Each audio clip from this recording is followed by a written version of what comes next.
Hello everybody, it's your boy Muse, and today we're going to go over the banner values of everyone in 3.7.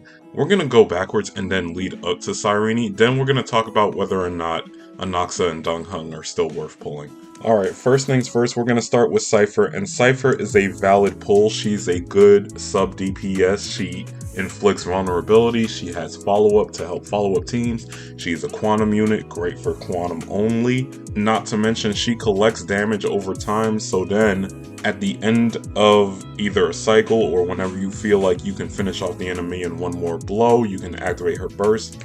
Boom.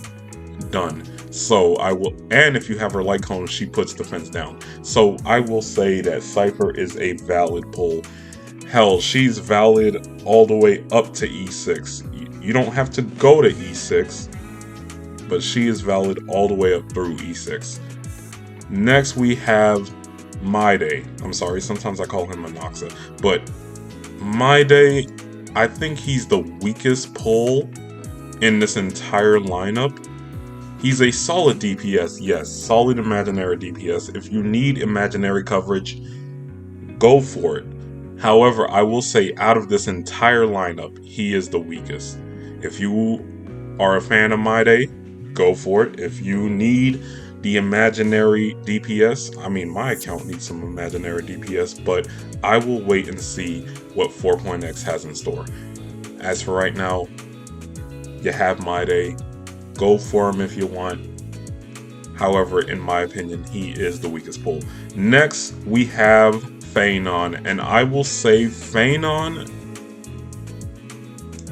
the reason I'll put Phanon behind Cypher is because Cypher can evolve through time because she records damage, which means however strong your DPS is, she'll record that damage, right? And she applies true damage too, while, or at least her burst has true damage, while Phanon is a DPS. And DPSs over time don't do so well, but I feel like Phanon will have great longevity throughout 4.x. He'll be just fine, especially since Phanon can use budget options and be perfectly fine as an amazing DPS. So he is a valid pull. You know how I feel about DPSs. No DPSs are must pulls. Anyways, moving on. We have Hyacinth, and I gotta say, she is the highest must pull out of this long lineup, okay? Because other content creators will tell you that you gotta pull every Harmony unit. I disagree. I am more along the line of you have to pull every other sustain, because sustains don't last as long as Harmonies. Harmonies last the longest in Star Rail period, but sustains tend to get power crept. DPSs get power crept faster. If you have your Huohua and Adventurine, and I'll even say if you have Gallagher, you may be fine, sure, but you can feel their weaknesses. I promise you can. Hyacinth and Donghung will last for a good while. You'll never have to worry. And you gotta give Huohua some props. She is a version 1 sustain, still out here fighting with the best of them. Good job. And I'm not even saying that Huohua is dead, but I am saying that you do want to pick up every other sustain just to stay in the game longer. Now, as for Eidolons with this one, I feel like base Hyacinth with her light cone is fine. The only reason I would even go after Eidolons is her E2 gives speed to her allies, and I'm an Aglaya main, but outside of that, it's unnecessary. Next, we have Treeby, and Treeby is a must pull, especially E1 Treeby.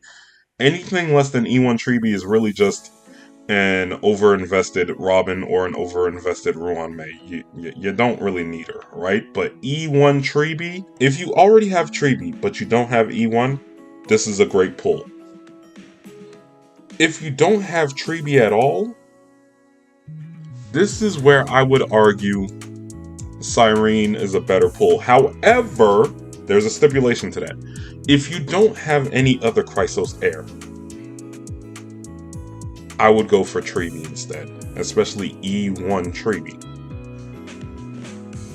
But if you have a Chrysos Heir and you do not have Treeby at all, Cyrene is a better pull, because Cyrene gives you Treeby's E1 in her base kit.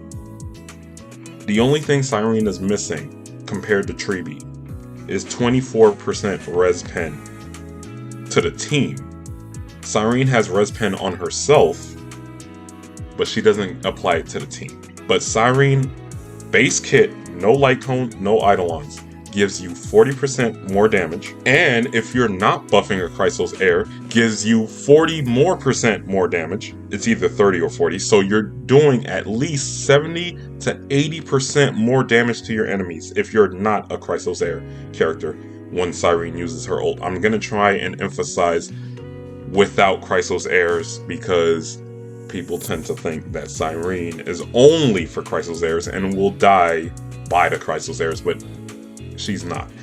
I would suggest you pull her if you are a Chrysos Heirs owner, more than if you're not though.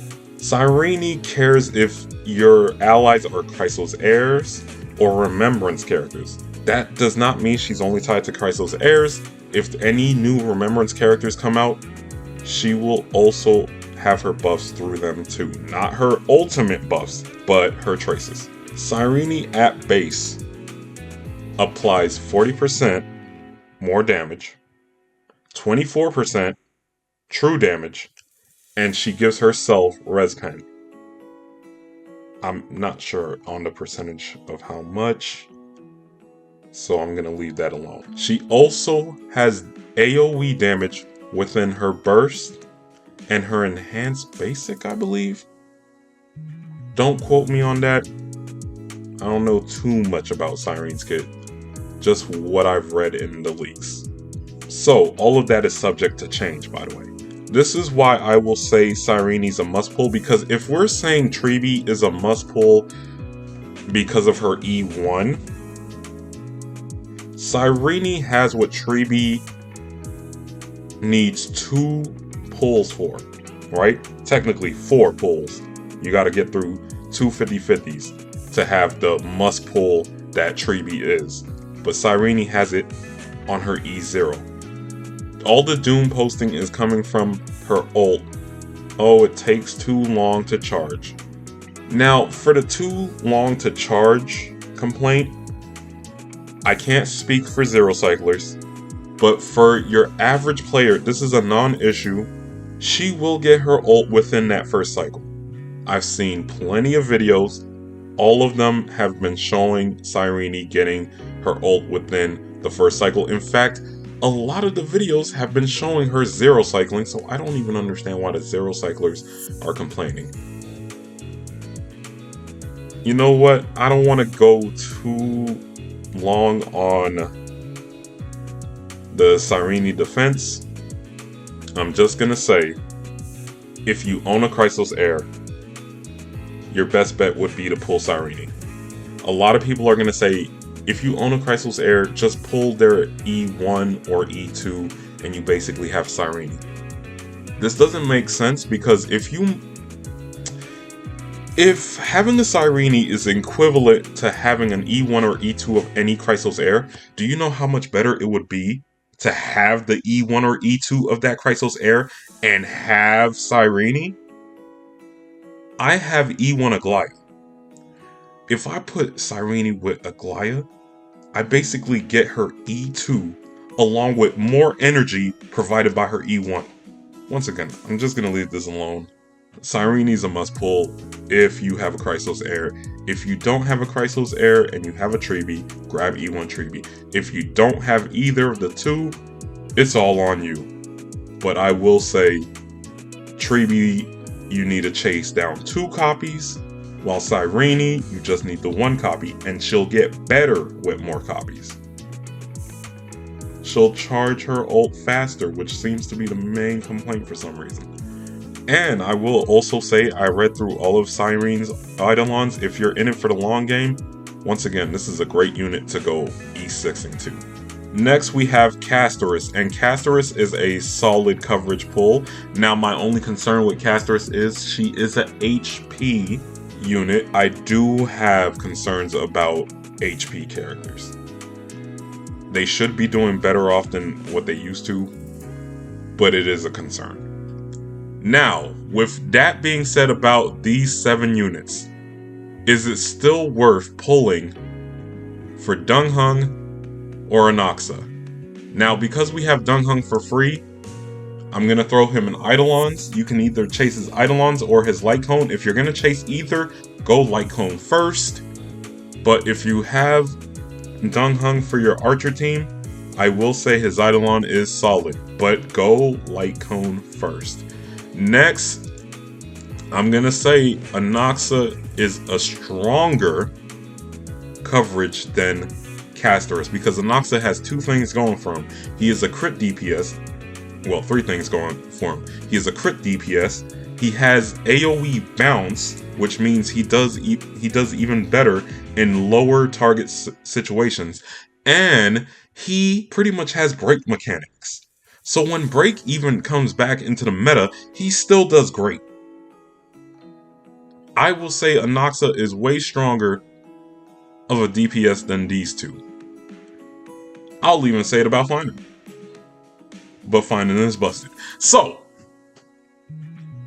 I do believe Anaxa will have longer longevity because you can either build him for a break, you can build him for crit, and you can put him in multiple DPS situations. This is the conclusion to 3.7's banner worth. Alright. Do with this information as you will. Me, myself, I'm going after Cyrene and Hyacinth. I would have loved to go after E1 Cypher, but they'll have to wait. We'll have plenty of time. And as much as I want Anaxa, I'm gonna try and not build too many new teams. I believe I have like 4.5 teams right now, and I want to focus on the people I have. So with that being said, if you made it this far into the video and you thought my points were valid, go ahead and hit the like button.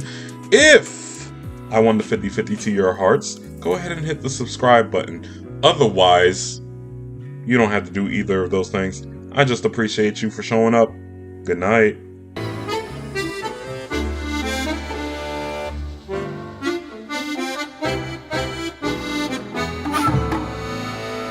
See you later, too.